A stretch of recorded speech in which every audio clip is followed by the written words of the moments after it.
Iremos ler esta manhã o relato de Marta e Maria e o seu encontro com o nosso Senhor e Salvador Jesus Cristo.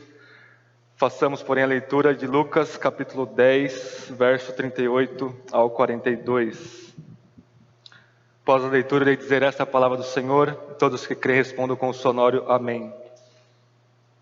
Todos acharam? Diz assim: prosseguindo viagem, Jesus entrou num povoado e uma mulher chamada Marta recebeu em casa. Sua irmã, chamada Maria, sentando-se aos pés do Senhor, ouvia a sua palavra.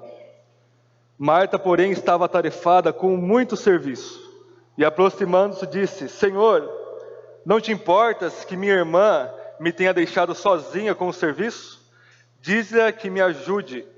E o Senhor lhe respondeu: Marta, Marta, estás ansiosa e preocupada com muitas coisas, mas uma só é necessária, e Maria escolheu a boa parte, e esta não lhe será tirada. Esta é a palavra do Senhor. Vamos orar mais uma vez, irmãos?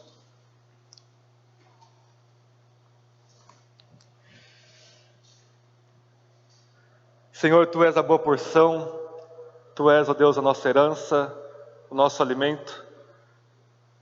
Pedimos mais uma vez, Senhor, que o Senhor ilumine os nossos olhos do nosso coração, para que possamos entender a Sua bendita palavra. Santifica, ó Deus, nossos corações, para que possamos experimentar o mais profundo do nosso ser, e conceda-nos o Teu poder, ó Deus, a nossa vontade e ao nosso corpo, para que possamos não somente ouvir, mas praticar a Sua palavra, que dura para sempre, que é eterna e inabalável, que é a plena verdade em nossos corações. Rogamos isso, Senhor, para a Sua glória, em nome de Jesus. Amém. Irmãos, eu vou recobrar um pouquinho o contexto com vocês, porque o segredo de toda a pregação bíblica é a repetição. O apóstolo Pedro disse o seguinte em sua carta: não vos canso de vos dizer as mesmas coisas, porque são elas que vão edificar vocês. Então, por 2 anos vocês vão ver o contexto de Lucas. Espero que fique gravado no coração de todos nós. As 2 primeiras partes de Lucas, capítulo 1 ao 3, a infância, depois capítulo 3 ao 9, nós temos o ministério na Galileia. Lucas foca em mostrar para nós quem é Jesus Cristo. O foco do começo de Lucas, das 2 primeiras partes, é mostrar quem é esse Messias, quem é esse Senhor. E nós vimos desde janeiro que Jesus é Deus, mas que também Ele é homem, e como homem Ele é o filho de Adão, o novo Adão, que vai fazer o que Adão não fez, que vai reverter o que Adão fez naquele pecado dele. Jesus está revertendo na cruz, em seu ministério. Jesus também é o novo Israel, que vai fazer o que Israel não fez. Ele foi tentado no deserto, mas diferente de Israel, ele vence Satanás com a palavra de Deus. E Jesus também é o novo Davi, o rei eterno, que reina sobre tudo e sobre todos. Essa é a primeira parte de Lucas. E desde o capítulo 9, verso 51, vamos ler o capítulo 9, verso 51, até aproximadamente perto do fim do Evangelho, nós temos Jesus indo para Jerusalém. Capítulo 9, verso 51 diz: quando se completavam os dias que fosse levado aos céus, ele manifestou o firme propósito de ir para Jerusalém. Jesus olha para Jerusalém e, indubitavelmente, ele vai até lá. E o foco de Lucas agora muda um pouco. Ele vai continuar revelando quem é Jesus, mas Lucas vai colocar para nós o que é o discipulado cristão. Porque à medida que Jesus está caminhando para Jerusalém, ele olha para os seus discípulos e diz: se você quer me seguir, é para lá que eu estou indo. Se você quer ser meu discípulo, pegue a sua cruz, morra, siga-me. Negue-se a si mesmo todos os dias e tome a sua cruz. Esse é o grande foco do discipulado. E veja que o nosso próprio texto clama pelo contexto, irmãos. Capítulo 10, verso 38, o primeiro versículo que a gente leu, diz: prosseguindo viagem, Jesus entrou no povoado. Ou seja, Lucas está nos lembrando do que Jesus está fazendo aqui. Prosseguindo a sua viagem para a morte de cruz. Então nós temos 3 passagens, irmãos, que Lucas entende para nós sobre as modalidades do olhar do discípulo. Em outras palavras, Lucas quer que nós olhemos de determinado modo para 3 coisas. Primeiro, a gente viu com o pastor Kaique semana passada, como nós devemos olhar para o nosso próximo. E a resposta é como bom samaritano, com um amor que se dá pelo próximo, com o amor que Cristo nos amou. A sermão de domingo que vem, que o Kaique também irá pregar, vai mostrar como nós devemos olhar para Deus, que nós devemos hoje, como o nosso Pai, que nós devemos orar. E o centro está na nossa passagem, como nós devemos olhar para Cristo Jesus, como discípulos. Qual que é a modalidade da nossa percepção de quem é Jesus no centro dessa história? E nós temos essas duas mulheres, essas duas seguidoras e discípulas de Cristo Jesus, Marta e Maria, e nós vamos ver naturalmente três coisas. Nós vamos ver a ação de Maria, nós vamos ver a reclamação de Marta e a resposta de Jesus dá a Marta. Vamos começar então, irmãos, nosso texto. Verso 38. Prosseguindo viagem, Jesus entrou num povoado. E uma mulher chamada Marta, provavelmente a irmã mais velha, porque ela que o recebe, a dona da casa, recebeu-o em casa. Verso 39. Sua irmã, chamada Maria, sentando-se aos pés do Senhor, ouvia a sua palavra. Então a gente tem um exemplo absolutamente positivo aqui do como a gente deve olhar para Jesus. Nós temos duas atitudes basicamente de Maria aqui. Primeiro, ela se assenta aos pés do Senhor. E isso é completamente incomum no primeiro século, você nunca veria uma coisa dessa. Totalmente desrespeitoso na mentalidade da época, uma mulher sentar aos pés de um homem para ouvir. Ela não deve ouvir, ela deve ficar fazendo os deveres de casa, mas ela se assenta aos pés do Senhor. E isso mostra duas coisas. Primeiro, humildade. Ela está reconhecendo que aquele homem diante dela, sujo, cansado, suado de viagem, é o Senhor. Vejam que Lucas escolhe a palavra Senhor aqui. Talvez Maria não tivesse plena consciência da divindade de Cristo, mas Lucas é que nos está contando. E ele coloca essa palavra aqui, Senhor, Yahvé, Deus. Ela está reconhecendo quem Jesus é, e é um ato também de absoluta devoção de Maria para com Jesus. Então ela se assenta aos pés, ela mostra, eu não sei nada, eu não sou nada, Tu és o Senhor, eu estou completamente devotada a Ti. Meu coração é Seu, minha atenção é toda Sua, toda a minha vida pertence a Você. E ela ouve a palavra de Cristo Jesus. Ela está ouvindo, seu ouvido está aberto, seu coração está aberto a cada vírgula, a cada letra que sai da boca de Jesus Cristo. Irmãos, essa passagem está ecoando Deuteronômio capítulo 8. Peço que vocês deixem um dedo marcado em Lucas e abram comigo em Deuteronômio capítulo 8. Deuteronômio 8 já foi usado no Evangelho de Lucas para Jesus refutar e rebater a tentação do diabo no deserto. E aqui é retomada na boca de uma discípula de Jesus. Deuteronômio, o quinto livro das Escrituras, último livro de Moisés, capítulo 8, verso 1 ao 3, diz assim: Tereis o cuidado de obedecer a todos os mandamentos que hoje vos ordeno, para que tenhais vida, vos multipliqueis e tomeis posse da terra que o Senhor prometeu com juramento a vossos pais. E te lembrarás de todo o caminho pelo qual o Senhor teu Deus tem te conduzido durante esses 40 anos no deserto, a fim de te humilhar e a fim de te provar, para saber o que estava no seu coração, se guardarias ou não os seus mandamentos. Verso 3, mais importante. Sim, ele te humilhou, te deixou ter fome e te sustentou com o maná, que nem tu e nem teus pais conhecieis, para que entendesses que o homem não vive só de pão, mas de tudo o que sai da boca do Senhor, disso vive o homem. Voltemos lá para Lucas, irmãos. Então aqui, irmãos, a gente tem um contexto lá de Deuteronômio. Deus humilhando Israel, eles tiveram fome, Ele é o Senhor, e Israel precisava estar aos pés do Senhor para ouvir as suas palavras, e Deus diz, nem só de pão vocês vão viver, mas de toda a minha palavra. E aqui nós temos uma mulher, uma verdadeira israelita, uma verdadeira membra do povo de Deus, fazendo o que Israel não fez. Ela se assenta aos pés de Yahvé, e ela ouve essas palavras. E aqui, irmãos, a gente vai ver depois que Jesus não vai recriminar Marta por ela estar fazendo o serviço simplesmente. Porque Marta, ela pede para Jesus falar para Maria, ajudá-la, não porque era, por exemplo, 2 horas da tarde e ela resolveu limpar a casa numa hora inapropriada. Não, provavelmente era perto da hora do almoço aqui, meio-dia mais ou menos. E o serviço que Marta estava fazendo era para poder adiantar a comida deles. Imagina, Jesus estava andando milhas e milhas, de um povoado a outro. Ele chega na hora do almoço, ele está com fome. Provavelmente Marta e Maria também estavam com fome. Em vez de Maria agilizar e para satisfazer a sua fome de comida, ela se assenta aos pés de Jesus. E o que ela grita para nós sem palavras é o seguinte: ouvir a Jesus é mais importante do que eu comer. Ouvir a Cristo Jesus é mais importante do que eu ajudar minha irmã a fazer o alimento. A gente pode esperar mais um pouco. Vejam que Israel estava com fome lá, e aqui provavelmente Maria estava com fome.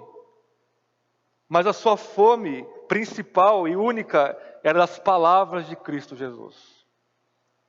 Vocês veem? Irmãos, uma primeira aplicação desse primeiro versículo para nós é simplesmente essa: nós devemos desejar a palavra de Jesus, comer as palavras de Jesus, mais do que nós nos alimentamos com comida. Mais. Conta-nos a esposa de Jonathan Edwards, o grande pastor do século XVIII, que ela tinha que ir lá bater no escritório do Edwards, no seu quartinho de estudo, para lembrar ele que ele tinha que comer, porque ele passava o dia todo lá em oração, leitura bíblica, preparando o sermão para o domingo. Ele esquecia de comer simplesmente. Ele não estava fazendo birra ou um jejum impenitente e forçado. Não, ele estava tão imerso nas palavras de Deus, tão submerso, tão preenchido pelas Escrituras, que ele simplesmente esquecia de comer. Essa tem que ser a disposição de todos nós aqui. Comermos a palavra de Jesus, não como Israel no deserto, que pegou o maná e comia, e passou uma semana, eles diziam: eu tenho nojo, eu tenho fastio deste pão vil. Talvez você seja assim, você começa a ler a Bíblia e você diz: não, eu estou enjoado disso daqui. É porque o Espírito não está abrindo seus olhos, te mostrando Cristo e te alimentando com a palavra. Porque caso contrário, caso Ele faça isso, é a única coisa que você vai querer na sua vida. É a principal coisa, você acordar de manhã, abrir a palavra de Deus e comê-la. Comê-la, degustá-la. Fazer digestão para ela te dar forças para você viver e caminhar até Jerusalém para você morrer. Esta é a primeira atitude, irmãos. Como nós devemos olhar para Jesus como Deus que fala as palavras de vida eterna para nós. Nós nos assentamos aos seus pés e nós temos a sua palavra como o mais importante em nossa vida. Isso que é ser discípulo. Nada mais, nada menos é aceitável. Não adianta vir para a igreja. Você precisa ter um tempo diário. Você não come todos os dias? Muito mais. Você precisa da palavra de Deus. Se você toma café da manhã, almoça, toma café da tarde, janta, você precisa ler mais a Bíblia do que isso. Porque a Bíblia você sente e lê e ela você precisa mastigá-la o dia todo. Você está no trabalho, na faculdade, andando na rua, pagando as contas, você está lá mastigando, ruminando a palavra de Cristo Jesus. E é isso que vai fazer você olhar para Jesus de modo correto e ser empoderado para viver o discipulado cristão da cruz e da morte e da semelhança a Jesus Cristo. Esse é o primeiro exemplo que nós temos. Maria. Segundo exemplo, irmãos, Marta. Aqui é um exemplo negativo de como nós não devemos olhar para Jesus, verso 40. Marta, porém, estava atarefada com muito serviço. E aproximando-se, disse: Senhor, não te importas que minha irmã me tenha deixado sozinha com o serviço? Diz-lhe que me ajude. Irmãos, Marta parece uma mulher moderna ou pós-moderna dos dias atuais. Não é verdade?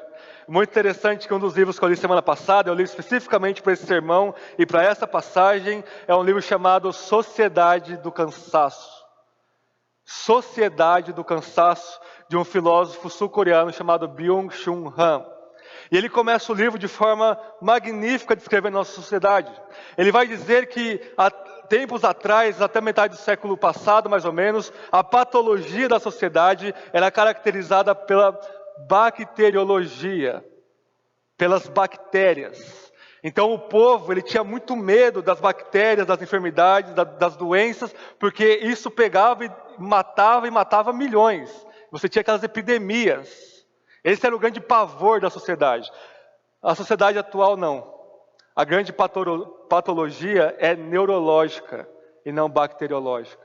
A grande doença da sociedade é mental, por causa do desgaste, por causa de todo o sofrimento. Enquanto a sociedade antiga ela produzia cidadãos com medo, né, com certo receio, a sociedade moderna ela produz cidadãos neuróticos, depressivos, suicidas, sem propósito, sem saber o que vai fazer da vida, absolutamente desgastado em todos os aspectos da sua vida. Ele continua dizendo que um pensador chamado Michel Foucault vai dizer que a sociedade da sua época, do século passado, é uma sociedade punitiva, caracterizada pela construção de hospícios, prisões, até mesmo as escolas pareciam prisões. Mas isso é inadequado para descrever hoje.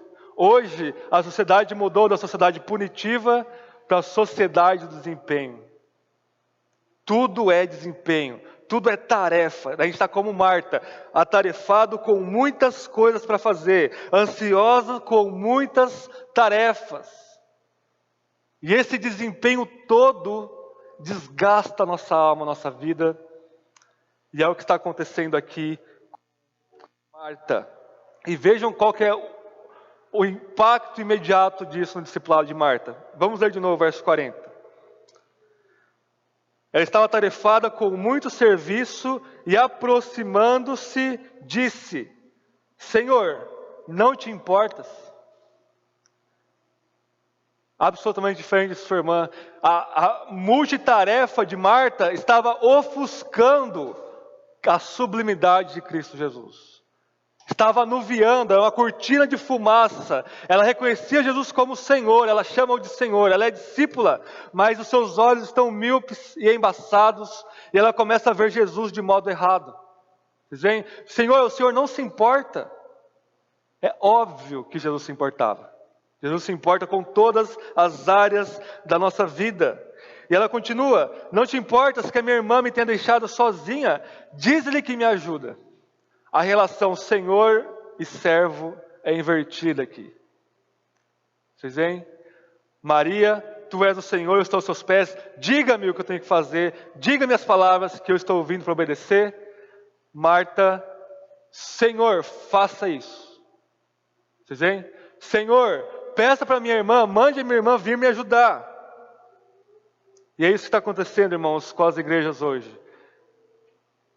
A multitarefa gospel, por assim dizer, está invertendo o papel de senhorio e de servo. Nós estamos fazendo muito e exigindo que Jesus faça por nós. Esse determinismo diabólico em direção a Deus não tem nada de bíblico. É Jesus que manda e obedece quem tem juízo, né? E justiça e retidão de Cristo Jesus. Não é nós que mandamos a Ele. Vocês veem que as multitarefas de Marta estavam corrompendo e distorcendo o entendimento que ela tinha de Cristo, o entendimento que ela tinha da irmã dela, e o entendimento que ela tinha de o que é seguir a Jesus e olhar para Ele de modo adequado. Eu tenho uma aplicação para nós, irmãos, sobre a palavra chique que a gente usa hoje de multitask, da multitarefa. Existe um modo errado e existe um modo certo de se fazer isso. Eu sei que a maioria dos irmãos aqui são multitarefas. Okay? Existe um modo errado e um modo certo. Por quê? Porque a sociedade de hoje ela entende que a multitarefa ela é essencialmente boa. Ela é essencialmente uma marca da evolução da humanidade. Não necessariamente, irmãos. Sabe onde precisa-se de multitarefa? Os animais na selva. O animal na selva, ele precisa olhar todo ao redor dele para ele não ser devorado. Ele não pode focar numa coisa só, ele não pode desfrutar de uma coisa só. Quando ele está comendo com os ouvidos atentos para ver se o predador não está, para ele não virar uma comida. Enquanto ele está copulando, ele não pode desfrutar daquilo, entre aspas, porque ele tem que prestar atenção em tudo ao seu redor. Então, multitarefa é uma coisa de selva, se a gente fazer da modo errado. A multitarefa, você está agindo como um animal numa selva de concreto. Mas existe um modo certo de se fazer isso. O próprio Cristo é multitarefa. Como Deus, Ele simplesmente rege cada milímetro do universo. Ele controla cada átomo da criação. Mas como o homem está o tempo todo indo de um lugar para o outro, ele cura aqui, vai ali, visita, o apóstolo Paulo faz o mesmo. Enquanto Paulo está evangelizando, pregando, ele vai de a pé até o lugar para ele poder pregar mais. Ele está escrevendo cartas, ele está discipulando, orando, o tempo todo orando. Qual que é a diferença então, irmãos, de um animal na selva e de um apóstolo no reino? A diferença é que todas as nossas tarefas precisam estar subordinadas à tarefa suprema da nossa vida. Vocês veem? Você precisa ter um fundamento central, um propósito absoluto que subordine tudo o que você faz. Que é a glória de Deus, que é a glória de Cristo, que é viver para Cristo, que é se desgastar por amor à igreja. Enquanto você está com esse olhar para Jesus, você pode fazer tudo o que você puder e quiser, em santidade, obviamente. Então você pode ter emprego, esposa, filhos, educar os seus filhos, orar com seus filhos, com a sua esposa. Você pode ter um hobby, vir para a igreja, desgastar na igreja, fazer um curso. E tudo isso deve estar subordinado ao que você é como cristão, a Cristo Jesus. Senão você não passa de um animal numa selva. Se Jesus é relativizado a mais uma das suas tarefas, você é um animal numa floresta. A multitarefa é ridícula sem um propósito supremo. Isso se você quiser ser multitarefa, porque não precisa. Basta uma coisa que nós vamos ver agora. Mas nos nossos dias nós literalmente vivemos uma floresta de selva e Cristo Jesus nos ensina que a gente precisa subordinar tudo a Ele. Terceiro lugar, irmãos, depois nós concluiremos. Vamos ver a resposta de Jesus. Verso 41. E o Senhor lhe respondeu: Marta, Marta, estás ansiosa e preocupada com muitas coisas, mas uma só é necessária. E Maria escolheu a boa parte. Aqui boa parte, irmãos, é porção, ela remete à ideia de comida, lá de Deuteronômio capítulo 8, por isso que nós lemos. Maria escolheu a boa parte e esta não lhe será tirada. Uma coisa é necessária, só uma: estar aos pés de Jesus, ouvindo as suas palavras. Só uma coisa necessária. Nós temos consciência disso, irmãos? Nós só precisamos disso? Ou isso fica apenas nos hinos bonitos que a gente canta? Você não precisa ser promovido, você não precisa de uma casa nova, você não precisa pagar uma escola absurda de cara para os seus filhos, embora nada disso seja errado. Mas precisar mesmo, uma coisa: Cristo Jesus. Todas as outras coisas são relativizadas em relação a esse absoluto que é Jesus Cristo. Só uma coisa, irmãos, é necessária. Maria escolheu a boa parte, Marta escolheu as muitas tarefas. Que nós sejamos como Maria. Irmãos, eu tenho um hábito muito esquisito de jogar xadrez todos os dias da minha vida. Eu jogo xadrez literalmente, o Júnior dá risada, que a gente joga de vez em quando, ele sabe. Todo dia eu jogo numa comunidade online, jogo com pessoas do mundo inteiro xadrez. E uma das coisas que você aprende no xadrez é o valor de cada peça. Então cada peça tem o seu determinado valor. Os peões valem 1 ponto, as torres valem 5 pontos, etc, etc. A rainha vale 9 pontos. Porque você precisa saber disso para você saber como você vai sacrificar as peças na jogada. Alguém sabe qual é o valor do rei? O rei não tem valor.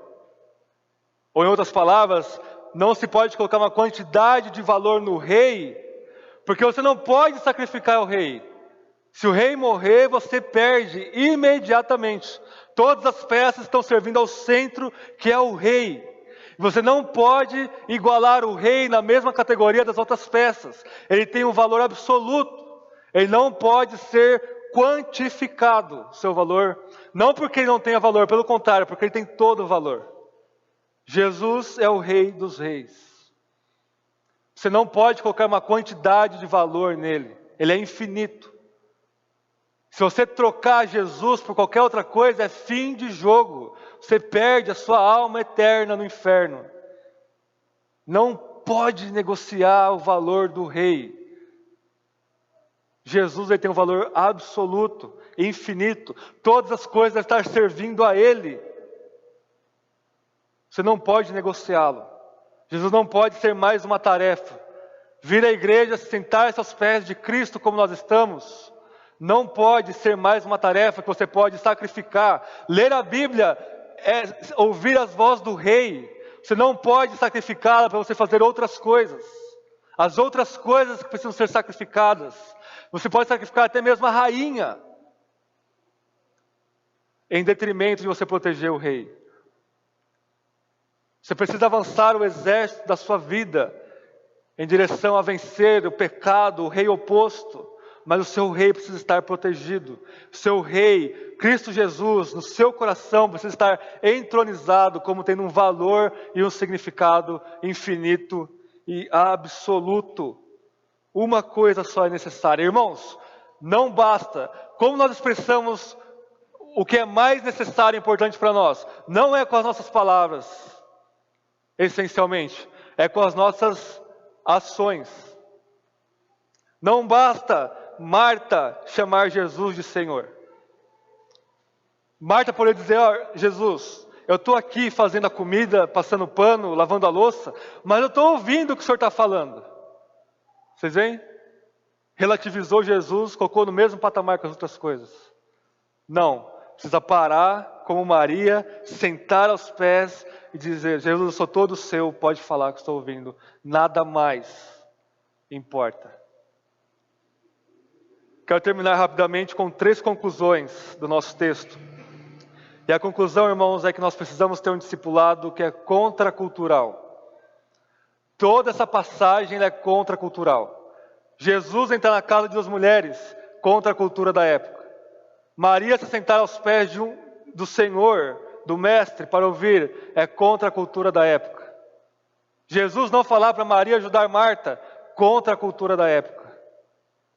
Jesus se absolutizar e dizendo que eu sou a coisa necessária, a única, é contra toda a mentalidade da época. Nós precisamos de um discipulado que vai contra toda a nossa cultura. 3 coisas contraculturais, seguindo a ordem do nosso texto. Primeiro, a gente precisa de um tempo a sós com Jesus. Isso vai contra a nossa cultura da multitarefa. Se você precisa ler a Bíblia com sua esposa, com seus filhos, orar, ler a Bíblia na igreja, viver em comunidade, evangelizar. Mas nada disso vai ter sentido se você não separar uma porção do seu tempo para estar você e Jesus, você e Deus a sós. Porque se você não separa um tempo de qualidade com Deus, o que você chama de viver para Deus devocionalmente durante o dia, não tem valor, não tem profundidade. Não tem impacto na sua vida. Você tem um tempo a sós com Jesus, então sim, você caminha com Ele durante o dia. Não o contrário. Primeira coisa que a gente tem que fazer quando acorda, é separar um tempo de qualidade, de oração e leitura bíblica. Isso é absolutamente contracultural. As pessoas hoje em dia, elas temem ficar sozinhas. Por isso que tem as redes sociais, você nunca está sozinho, mas você sempre está. Quem dirá estar sozinho com Deus? O discipulado de Cristo vai de contramão a isso. Vocês precisam, nós precisamos. Irmãos, baixem o aplicativo, agendem em vocês. Eu tenho vários aplicativos para você organizar o seu dia. E a primeira coisa que tem que estar aqui, ou numa agenda de papel, é oração e leitura bíblica. Está aqui no meu 5h30, 6 horas, oração, leitura bíblica, só à tarde que é o culto familiar. Vocês veem, organizem-se para ter um tempo a sós com Jesus. Segunda coisa, irmãos, que é contracultural também. Nós vivemos, como eu já disse, a sociedade da rapidez, onde a gente usa a palavra em inglês fast. Nós temos vários movimentos contra várias coisas rápidas. Por exemplo, nós temos o fast food, a comida rápida. Você ir fazendo, trabalhando e comendo rápido, pedir rápido. Nós temos movimento, principalmente nos Estados Unidos, de slow food, Comida devagar, que o pessoal senta, prepara a comida, come a comida e degusta dela devagar. Nós temos o fast reading, a leitura rápida, a leitura dinâmica, que você pega um livro e vai passando o olho e lendo rápido. Com coisa que isso é ler. Você tem o slow reading, leitura devagar, pegar e ler devagar. Irmãos, nós precisamos de um discipulado lento. A gente tem nas igrejas o fast discípulo. Vocês me permitem o neologismo. O discipulado rápido. Então é tudo muito rápido. Você entra na igreja, você é membro em um mês. Você está aqui, daqui a pouco você vai começar a servir a igreja.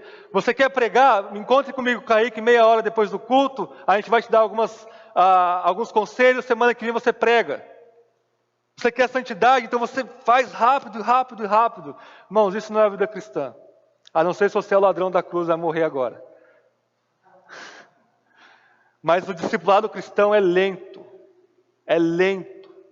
O caminho, você tem uma cruz pesada, você não pode correr. Você tem marcas nas mãos, as marcas do sofrimento de Cristo. E você vai caminhando para Jerusalém, tomando chicotada. É lento, lento. Não vai ter uma resposta de uma noite para o dia. Isso não é discipulado, irmãos. Você vai pegar a sua Bíblia e você vai ler hoje ela. Talvez você não sinta nada, não veja nenhuma diferença. Amanhã a mesma coisa, amanhã a mesma coisa. E você nunca vai perceber a diferença. Mas quem te vê daqui 6 meses, 1 ano, 10 anos, vai ver que você é muito mais maduro, mais espiritual, mais cheio do Espírito, mais sábio, mais igual a Cristo. Porque você está lá caminhando dia após dia. Você ora um tempo, você lê a Bíblia um tempo, você vem para a igreja, domingo após domingo, ouvindo o sermão. Você fala, não aguento mais ouvir o Caio Coelho pregando. Mas isso vai te alimentando, isso vai te alimentando. É isso que é a vida cristã. Não é igual Marta, vou fazer tudo aqui ouvindo Jesus ao mesmo tempo. Terceiro lugar, para nós finalizarmos. Nós precisamos mostrar para o mundo o que é realmente necessário. Nós vivemos uma cultura relativista, que nada tem necessidade absoluta, nada tem um valor supremo, nada tem um significado último. Tudo relativo. A sua vida precisa demonstrar isso, como Maria demonstrou para Marta. Você precisa mostrar que tudo é relativo em relação a Jesus. Ele é o absoluto. Ele é o absoluto. Se você tiver que perder o emprego por causa de Jesus, você vai e perde sorrindo com alegria. Se você perder amados da sua família, você fica firme, você não vai abandoná-la, porque Ele é mais importante do que sua esposa, seus filhos.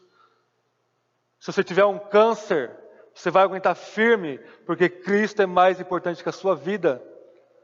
Se você perder bolsas na faculdade, você vai ficar firme, porque Jesus é mais importante do que qualquer coisa. Você precisa mostrar para a Marta pós-moderna da nossa cultura a devoção de Maria, e mostrar que somente Cristo nos basta. Vamos orar.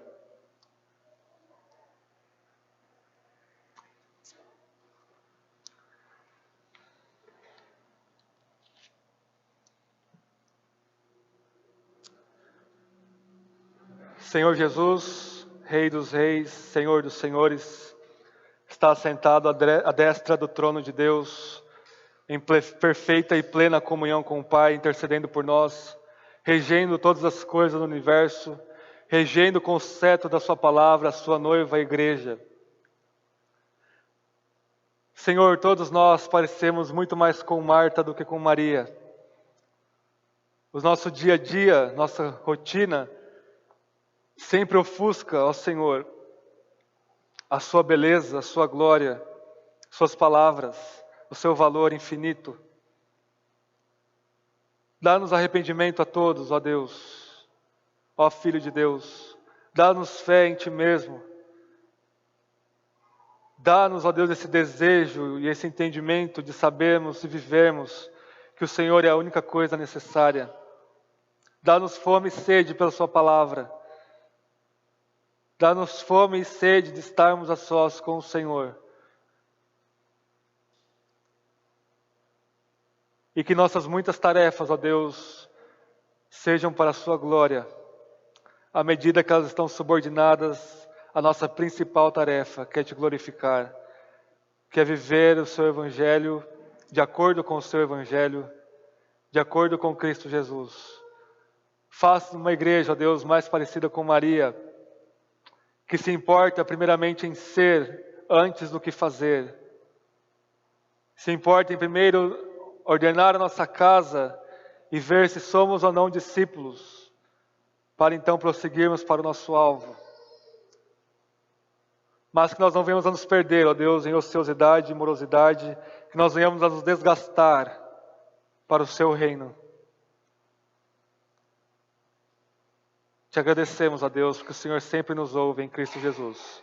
Amém e amém.